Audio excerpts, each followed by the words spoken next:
So, hello everyone. My name is Ahmed Ragab. I am research scientist in the domain of artificial intelligence, working for the industry group of CanmetÉNERGIE Wien of Natural Resources Canada.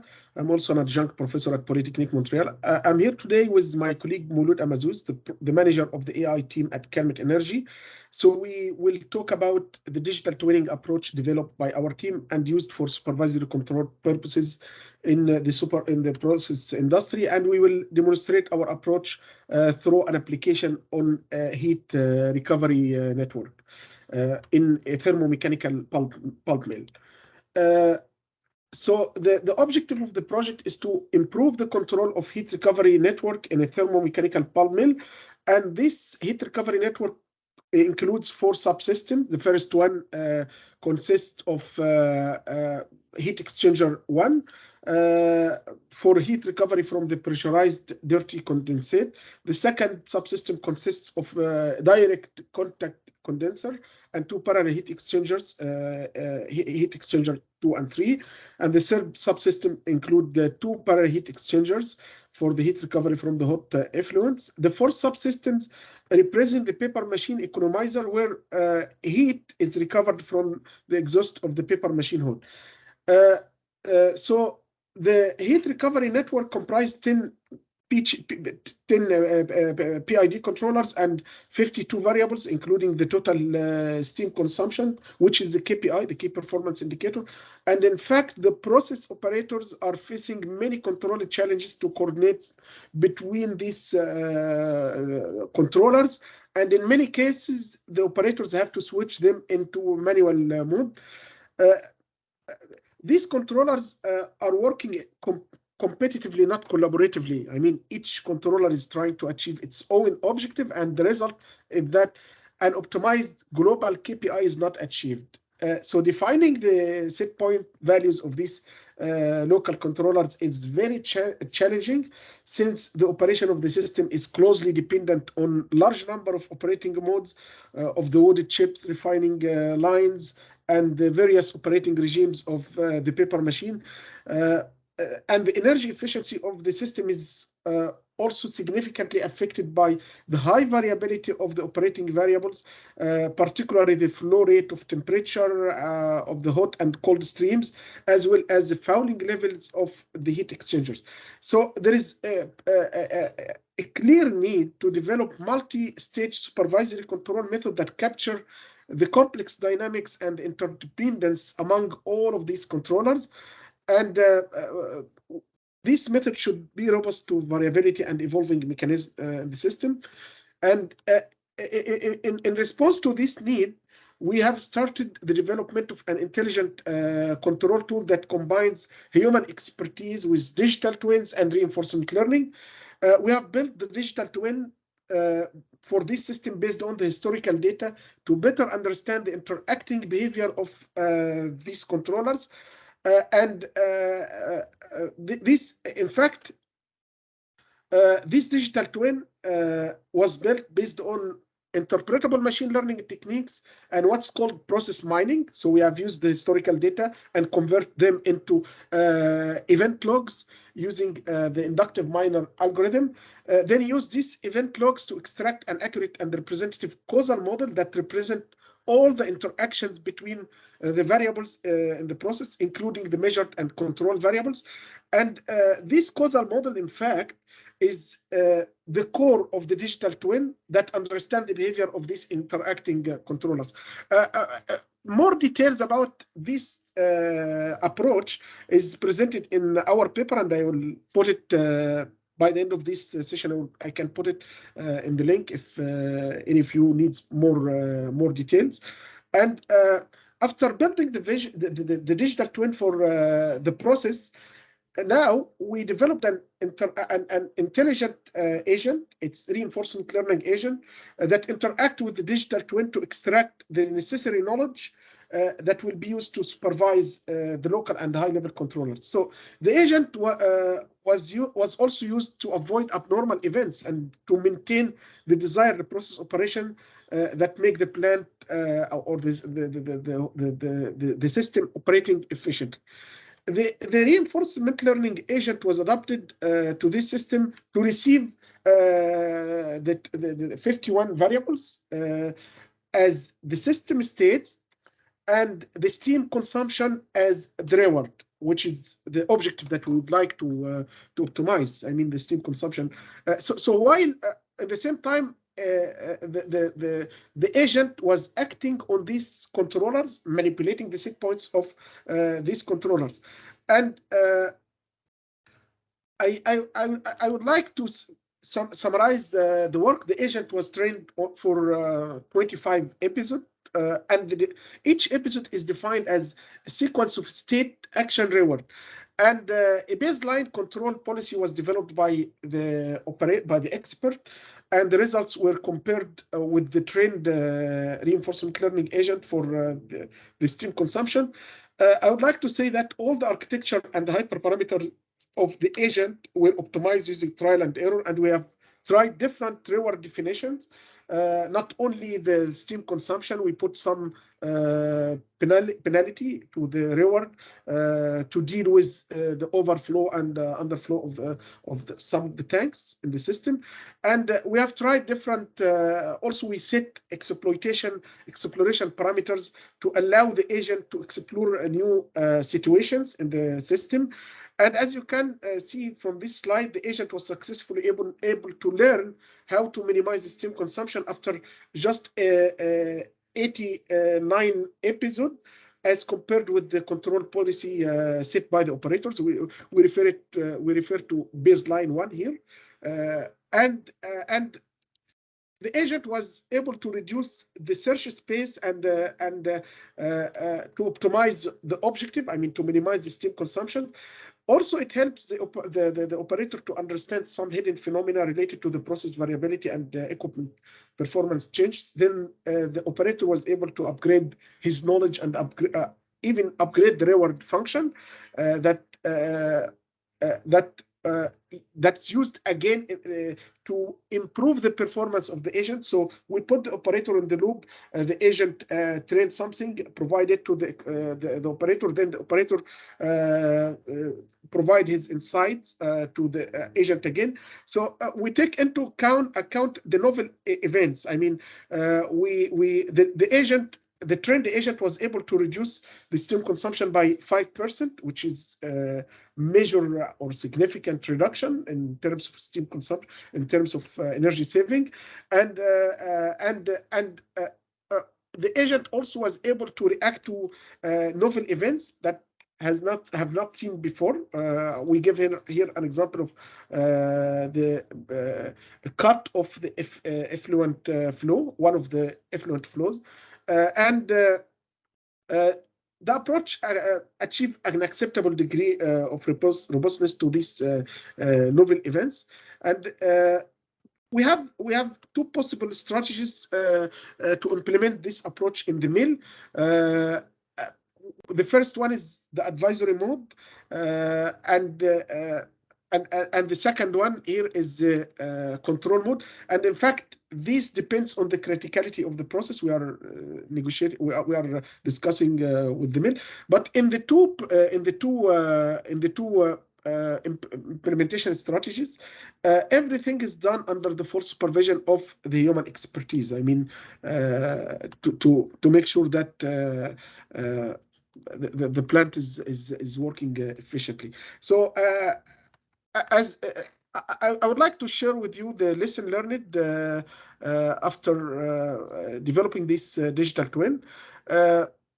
The reward definition is mainly dependent on the human expert here, and we tried different reward definitions based on the performance of the agent when interacting with the digital twin of the process, and we achieved the agent trained was able to learn the behavior and the dynamics of the system in a short time. The agent tried to explore new situations and I mean, to minimize the likelihood of falling into local minima. And also, we have tried different novel events. I mean, the agent was able to deal with that. And what we'd like to say, one of the challenges that we faced in the development of this approach is the reward and the constraints, because the definition of the reward and the constraints, it's not an easy task. We need the involvement of the human expert, and we used it. I mean, we defined the reward using some feature engineering, and also one of the challenge is hyperparameter optimization that can be that it was time consuming. So we did it through trial and error, and we are testing this approach on a recovery boiler. Also, we are dealing with automated control loop tuning, and that's it. And I'm happy to listen to your comments, and if you have any question, please let me know. Thank you. Thank you, Ahmed, for these insights. This is a very advanced and exciting topic that you're working on. Have you tested this reinforcement learning approach in the mill already? We already built this technique based on historical data, and we are discussing with the mill for possible implementation. So, are there any questions? Well, my question would go in the same direction as yours, Felix. I think maybe 1 or 2 slides previous, you showed us the validation of your reinforcement agent. Yeah, I think on the next slide. And I was wondering, on what data did you validate these results? Were these also simulation data from your digital twin? Yeah, that's a good question. In fact, we built the digital twins based on the historical data, and we are lucky because we have a simulator for the process. That's why we infused different novel events and tested the trend agent on this simulator to see if the agent can deal with the novel events or not. So we tried different scenarios to see if the trend agent can deal with these novel events. Mm-hmm. Okay, all right. And the sort of connection with the digital twin, did it all work fine? Was it a struggle to get the reinforcement agent to work together with the digital twin model, or was this? Actually, no. I mean, the only thing, as I mentioned, is the connectivity with the digital twin. We don't have any problem in that. The only thing, as I mentioned, is the setting of the hyperparameters of the agent itself. But in fact, we did it through trial and error. But we don't have. I mean, we connect it to the process to the digital twin in a straightforward way. And which kind of model did you use for the policy or for the value function? Did you go for some deep reinforcement learning approach, or was it a more it was deep reinforcement learning. But at some point you said something about explainable AI, didn't you? Yes. In fact, we have 2 things here. We have the digital twins here of the process itself, and we have the reinforcement learning agent. So the digital twin here, we built it using 2 things, two main components. The interpretable machine learning, we use here the decision tree. We convert the historical data into patterns. I mean, we use the decision. We take this low-level observation that contains the measured and manipulated variable and the KPI, and we extract the patterns.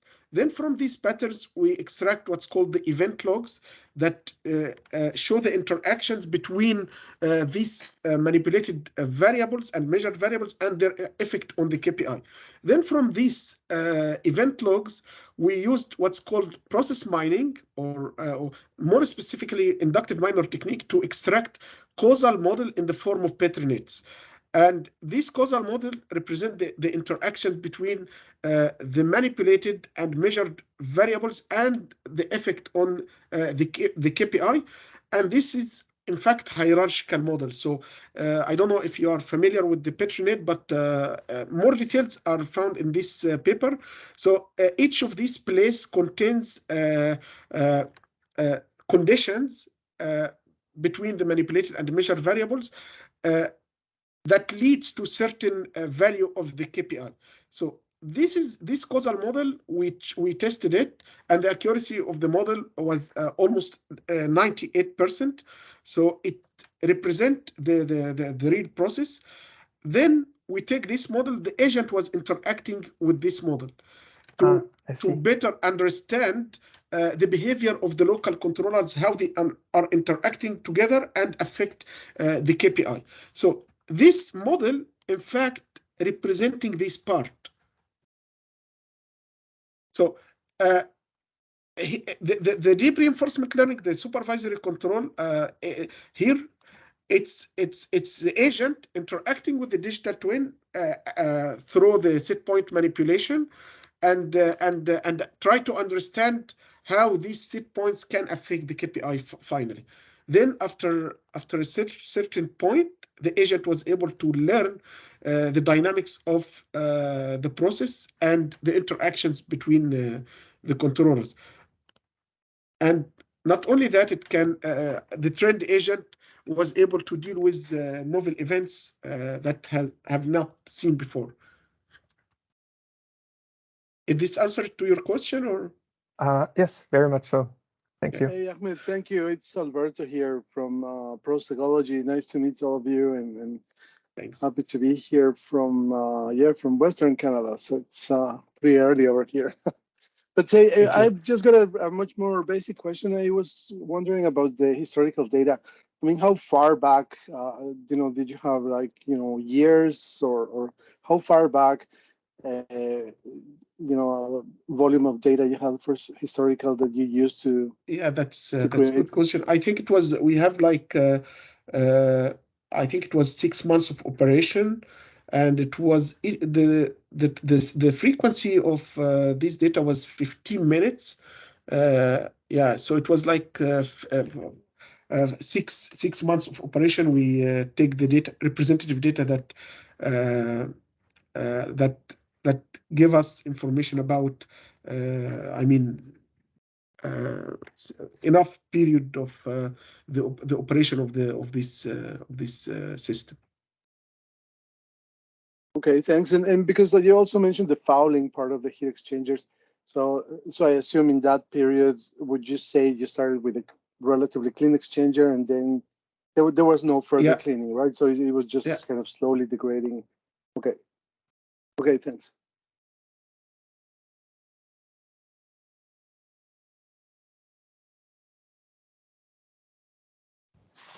Maybe another question from my side. On this slide, especially, we see a lot of different like technologies, especially from the area of machine learning, like pattern generation, and later on also causal models like the Petronet. And I was wondering, do you think it's easy to apply your methods and your workflow you presented here to a whole different use case? That's a good question. In fact, this is generic approach. We applied it to thermomechanical pulp mill here, and we also applied it to recovery. In fact, we started with the recovery boiler, and in this paper, if you go there, you will see more information about the technique. And then we applied it recently to the thermomechanical pulp mill, and we are testing it on different approach, but it's generic approach. Okay, cool. Thank you.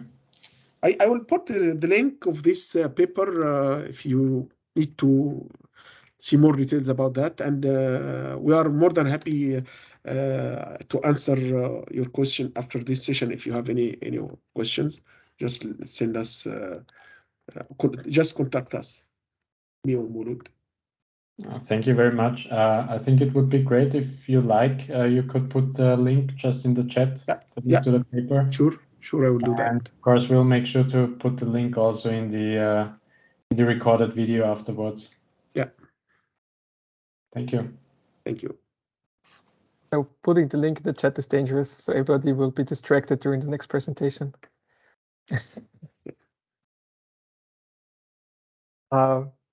Perfect. Thank you so much, Ahmed. Thank you. It's a pleasure. This was a great insight into the methods that you used. I also liked that it was way more methodologically involved than the last presentation, so it's just plain perfect.